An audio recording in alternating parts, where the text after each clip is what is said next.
Bien-aimés frères en Christ, c'est votre humble serviteur, le pasteur Joshua Exaucé Amani. Aujourd'hui, nous continuons cette série d'enseignements dont nous avons commencé. Parce que la fois passée, nous avons parlé sur les voiles déchirées du temple. Et nous sommes allés profondément pour voir, pour faire la comparaison entre les premiers voiles déchirées qui étaient au temple de Jérusalem, lors quand notre Seigneur Jésus-Christ était mort, et les seconds temples déchirés dans Apocalypse chapitre 5 et Apocalypse chapitre 10. Parce que Apocalypse chapitre 5 nous montre dans le spirituel comment la chose s'est passée avant que l'ange descende. Apocalypse chapitre 10. Donc, c'était tellement merveilleux. Nous avons vu que lors du premier temple, voile déchirée, qu'est-ce qui s'est passé? Les rochers fondirent, la terre tremblant, et la terre avait vomi tous les livres, tous les saints qui étaient dans l'Ancien Testament, qui attendaient la résurrection. Donc, nous avons vu que, et lors du second voile déchirée, ça veut dire dans Apocalypse chapitre 5, qui se confirme dans Apocalypse chapitre 10, nous avons vu qu'il est sorti du sein du Père. Les premiers voiles déchirées, il était sorti du sein de la terre, et les saints qui étaient du sein de la terre étaient sortis. Et cette fois-ci, il sort du sein du Père avec les livres. Il vient prendre les livres et il les donne. Il descend dans la nuit avec les livres à la main. Ça veut dire avec tous les théophanies des fils et filles de Dieu. Avec tous les théophanies de tous les saints dans les livres, parce que les livres sont constitués de toutes les théophanies des fils et filles de Dieu. Alors nous avons parlé profondément concernant le voile déchiré du temple.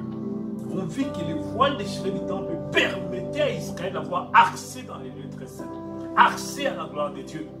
Et c'est ce qui s'est passé réellement aussi avec Apocalypse chapitre 10. Ça veut dire une fois qu'il a pris les livres, qu'il a brisé les sceaux, maintenant l'Église a accès à la révélation de Dieu. Parce qu'à la voix du septième âge, tous les mystères de Dieu devaient être révélés. Alors, comme tous les mystères de Dieu doivent être révélés, c'est-à-dire que tous les fils et filles de Dieu doivent avoir accès à la gloire de Dieu, accès à la révélation de Dieu, accès à tous les mystères de Dieu qui ont été révélés, qui font partie du livre. C'est ce que Apocalypse chapitre 10 dit. Donc, je vais les lire parce que c'est sur ces choses-là. Parce qu'aujourd'hui, on voulait parler sur la Pâque. Le premier Pâque et le second Pâque. Mais comme les livres, les voiles déchirées, c'était toujours lors de la Pâque.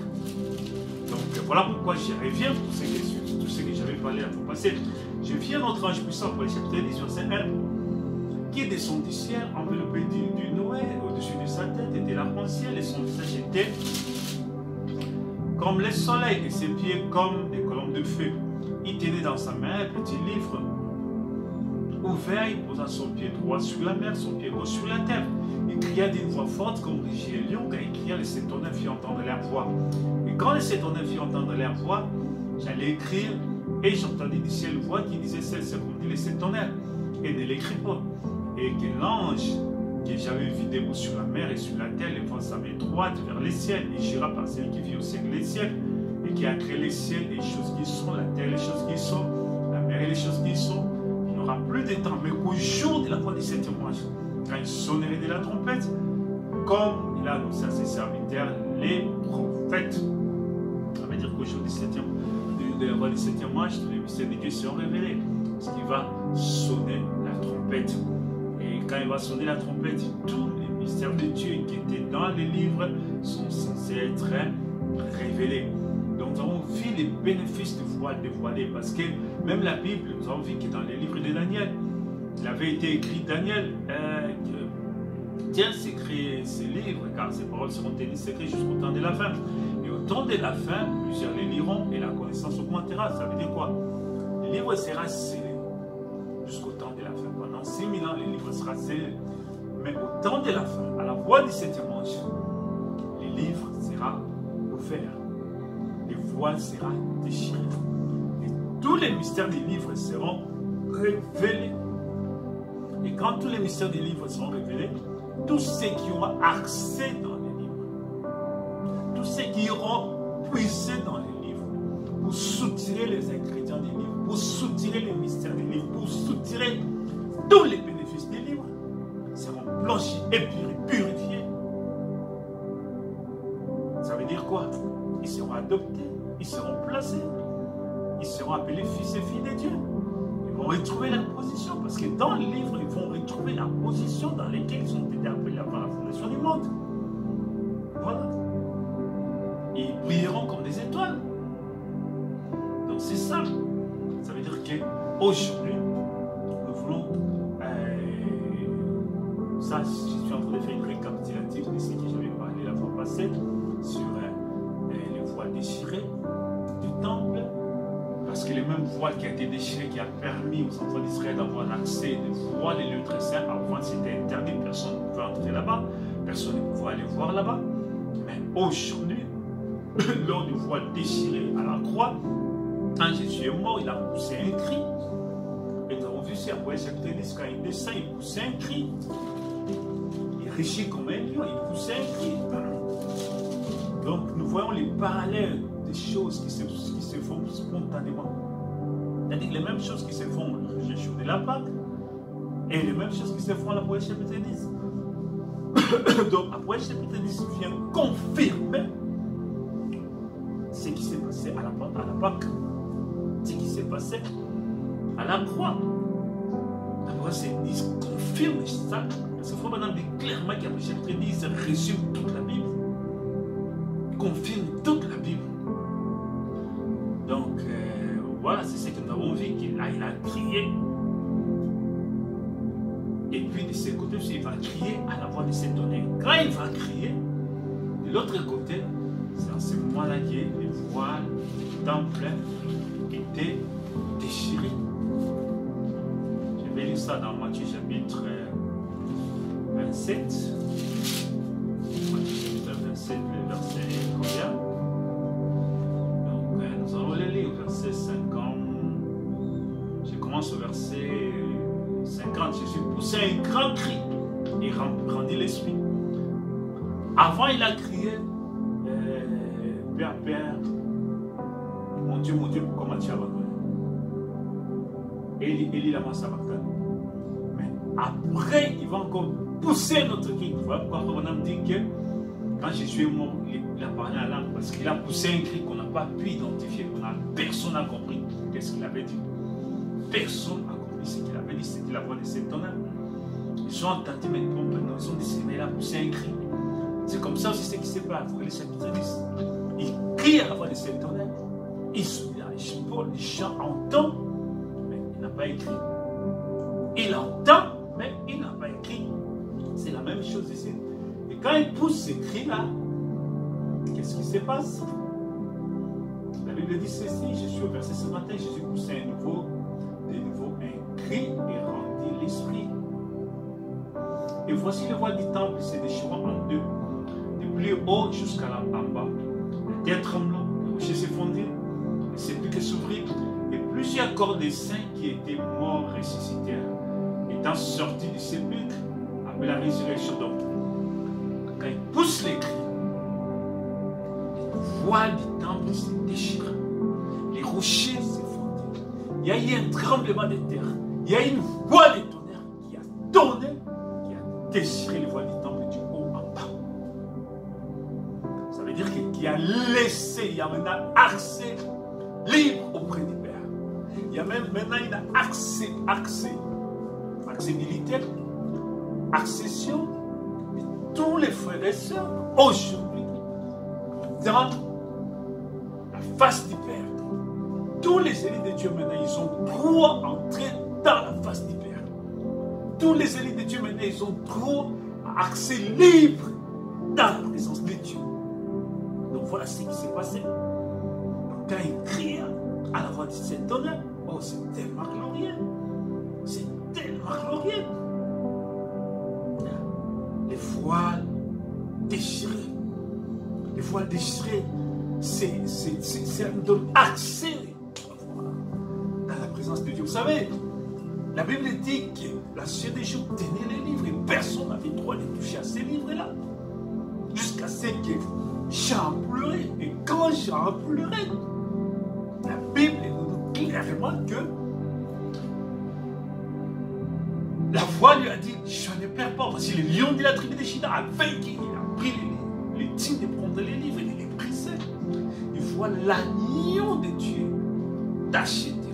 L'agneau de Dieu qui a été immolé, qui sort de l'éternité, il vient prendre les livres. Et quand il prend les livres, il brise les sceaux. Et dès qu'il va briser les sceaux, il va libérer les titres des propriétaires. Et il va donner, il descend avec ses livres et donne au 7e messager. Il donne la révélation au 7e messager. Il donne la révélation à l'épouse. Afin que l'épouse puisse avoir la révélation de Jésus-Christ. La mystère qui était cachée dont personne ne pouvait avoir accès. C'est le voile déchiré. Nous avons accès à la gloire de Dieu, nous avons accès à la révélation, nous avons accès aux livres, nous avons accès à tous les mystères de Dieu. Voilà les voiles déchirées aujourd'hui. Comme à la Pentecôte, nous sommes obligés d'aller chercher tous les bénéfices des voiles déchirées, d'après les Églises. Oui, c'est vrai. Dans les saints mots, dans les saints du Père, tous les fruits du Saint du Père, allez chercher. Parce que dans les saints du Père, c'est l'ensemble des premières-nés. Dans les saints du Père, c'est les théophanies de ma vie. Dans les saints du Père, c'est les livres de ma vie. Dans les saints du Père, c'est les trois épaules. Avoir l'autorité sur toute la création. Et avoir l'immortalité, garder sa jeunesse éternelle. Voilà, c'est l'ensemble de ces choses qui nous sont données aussitôt que le voile a été déchiré. Aussitôt que le voile a été déchiré. Voilà. Parce que les voiles déchirés aujourd'hui changent tout. Les premiers voiles déchirés du temple, tout avait changé. Ils sont allés chercher les fruits du voile du temple, ou à la Pentecôte, ou dans la chambre haute. Ils ont mangé les fruits du pays, les pays des prémices. Derrière les voiles déchirés, ils ont cueilli les fruits du temple, des voiles déchirés. Derrière les voiles déchirées, ils ont cueilli les fruits. Derrière les voiles déchirées, ils ont bénéficié de tous les bénéfices. C'est quoi? La Pentecôte était là. Le Saint-Esprit était tombé. Ils sont allés saisir tous les fruits des prémices. Ils ont participé à ça. Ils ont mangé les fruits du prémice. Et aujourd'hui, il y a une voile déchirée. Aujourd'hui, les voiles déchirées, c'est quoi? C'est les 7 sceaux. Les voiles déchirées aujourd'hui, c'est les livres des 7 sceaux. C'est les 7e sceau. Les voiles déchirées aujourd'hui, c'est les 7e sceau. Mais nous sommes aussi appelés à aller bénéficier de toutes ces choses. Nous sommes appelés à les saisir. Aujourd'hui, ce n'est plus les promesses. Aujourd'hui, c'est la plénitude. Aujourd'hui, ce n'est plus la compte. Aujourd'hui, c'est la plénitude de la divinité. C'est la théophanie. C'est la personne de Christ. Aujourd'hui, ce n'est plus les langues. Maintenant, c'est la personne même de la colonne de feu qui vient, qui se garde dans l'épouse. Nous sommes appelés à aller chercher ces choses. Oh, c'est tellement glorieux. C'est tellement, tellement glorieux. Ils sont allés chercher les fruits. Aujourd'hui, nous sommes appelés à aller chercher les fruits, qui est la théophanie, qui est la personne du Saint-Esprit, qui est la colonne de feu. Aujourd'hui, ils sont allés derrière les voiles. Aujourd'hui, nous sommes appelés à aller derrière les voiles, dans les lieux très saints, ou dans les saints libères, dans la nuée. Ils ont mangé les fruits du pays. Ils sont appelés à aller manger les fruits du pays. Aujourd'hui, le pays, c'est Jardin d'Éden. Là-bas, les pluies, c'était Canaan. Aujourd'hui, les pluies, c'est le Jardin d'Éden. Et ils sont appelés à aller manger les fruits du pays. Les fruits du Jardin d'Éden. C'est quoi? C'est la théophanie. C'est l'arbre de vie. La personne du Saint-Esprit. La personne de la colonne de feu. La personne de l'arbre de vie. Ils sont appelés à aller posséder ces choses. À aller dire ces choses. À traverser, entrer dans les saints du Père. À bénéficier de ces choses. Car l'ombre montrait l'image. L'ombre ne mange jamais. Il montre exactement comment quelle sera l'image. Quand nous regardons dans l'ombre, nous voyons exactement ce qui est fait aujourd'hui. Alors, s'il y a vraiment cette loué que nous voyons que nous avons la photo qui a été photographiée. Et pourquoi Dieu a permis qu'il soit photographié? Afin que les yeux de Dieu puissent savoir que la chose est réelle, que la chose est là. Nous sommes appelés à aller entrer, posséder. Que nous sommes appelés d'aller entrer, posséder la chose. C'est pour ça aujourd'hui nous sommes appelés à ça. Oui, si réellement il y a eu le ministère des fils de l'homme, c'est un changement de temps, c'est un changement de dispensation. Car il est fois et les chiens, c'est un changement de temps, c'est un changement de dispensation. L'Église a quitté l'Ancien Testament de la loi pour entrer dans la dispensation de la grâce, du baptême du Saint-Esprit, des manifestations du Saint-Esprit. L'Église avait accès au don de Dieu, accès au fruit du Saint-Esprit, accès à la puissance de Dieu, à la manifestation de la puissance de Dieu.